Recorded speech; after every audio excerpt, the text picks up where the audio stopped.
Big boss മലയാളത്തിന്റെ ചരിത്രത്തിൽ ആദ്യമായി ഒരാളൊഴികെ എല്ലാ മത്സരാർത്ഥികളും നോമിനേഷൻ ലിസ്റ്റിലേക്ക് ആയിരിക്കുകയാണ്. രണ്ടാം വാരത്തിലെ തിങ്കളാഴ്ച 2 വ്യത്യസ്ത നോമിനേഷൻ ലിസ്റ്റുകളാണ് ബിഗ് ബോസ് എടുത്തിരിക്കുന്നത്. ഇതിലൊന്ന് എല്ലാ ആഴ്ചയും ഉണ്ടാകാറുള്ള വീക്ക്ലി നോമിനേഷൻ ലിസ്റ്റും മറ്റൊന്ന് അപൂർവമായി മാത്രം ഉണ്ടാവാറുള്ള മിഡ് വീക്ക് എവിക്ഷന് വേണ്ടിയുള്ള നോമിനേഷൻ ലിസ്റ്റുമായിരുന്നു. മിഡ് വീക്ക് എവിക്ഷനിലേക്ക് തങ്ങളെ എന്തുകൊണ്ട് ഉൾപ്പെടുത്തരുതെന്ന് മത്സരാർത്ഥികളിൽ ഓരോരുത്തർക്കും മറ്റുള്ളവരോട് വിശദീകരിക്കാൻ ബിഗ് ബോസ് ആദ്യം ഒരു അവസരം നൽകിയിരുന്നു. പിന്നീട് ഓരോരുത്തർക്കും 6 പേരെ വീതം നോമിനേറ്റ് ചെയ്യാൻ അവസരം നൽകുകയായിരുന്നു.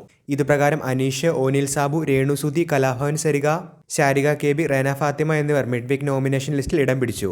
ചൊവ്വ മുതൽ വ്യാഴം വരെയുള്ള ദിവസങ്ങളിൽ ഈ ലിസ്റ്റിൽ നിന്ന് 2 പേർ പുറത്താകുമെന്നും ഇത് ഇനിയുള്ള ടാസ്കുകളിലെ പ്രകടനത്തിന്റെ അടിസ്ഥാനത്തിലായിരിക്കുമെന്നുമാണ് ബിഗ് ബോസ് അറിയിച്ചിരിക്കുന്നത്. പിന്നീടായിരുന്നു വീക്ക്ലി നോമിനേഷൻ.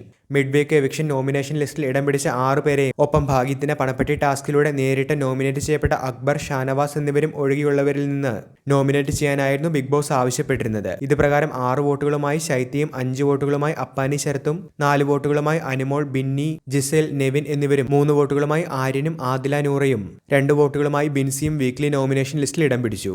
2 നോമിനേഷൻ ലിസ്റ്റുകളിലും ഉൾപ്പെടാത്ത ഒരേ ഒരാൾ മാത്രമേ ഹൗസിൽ ഉണ്ടായിരുന്നുള്ളൂ. അഭിലാഷ് ആയിരുന്നു അത്. അഭിലാഷിനെ ബിഗ് ബോസ് പ്രത്യേകം അഭിനന്ദിക്കുകയും ബിഗ് ബോസ് മലയാളത്തിന്റെ ചരിത്രത്തിൽ ആദ്യമായാണ് ഇത്തരത്തിലൊരു നോമിനേഷൻ എന്നും ബിഗ് ബോസ് പറയുകയുമുണ്ടായി. എന്തായാലും എല്ലാവരും തന്നെ നോമിനേഷൻ ലിസ്റ്റിൽ ഉൾപ്പെട്ട സാഹചര്യത്തിൽ ഒന്നോ അതിലധികമോ എവിക്ഷൻ ഈ ആഴ്ച ഉണ്ടാകുമെന്നാണ് പുതിയ റിപ്പോർട്ടുകളിൽ കാണുന്നത്. വീഡിയോ അവസാനിക്കുന്നു. ഏറ്റവും പുതിയ ബിഗ് ബോസ് എന്റർടൈൻമെന്റ് അപ്ഡേറ്റുകൾക്കായി ചാനൽ ഇപ്പോൾ തന്നെ മറക്കാതെ സബ്സ്ക്രൈബ് ചെയ്തു വെച്ചേക്കുക.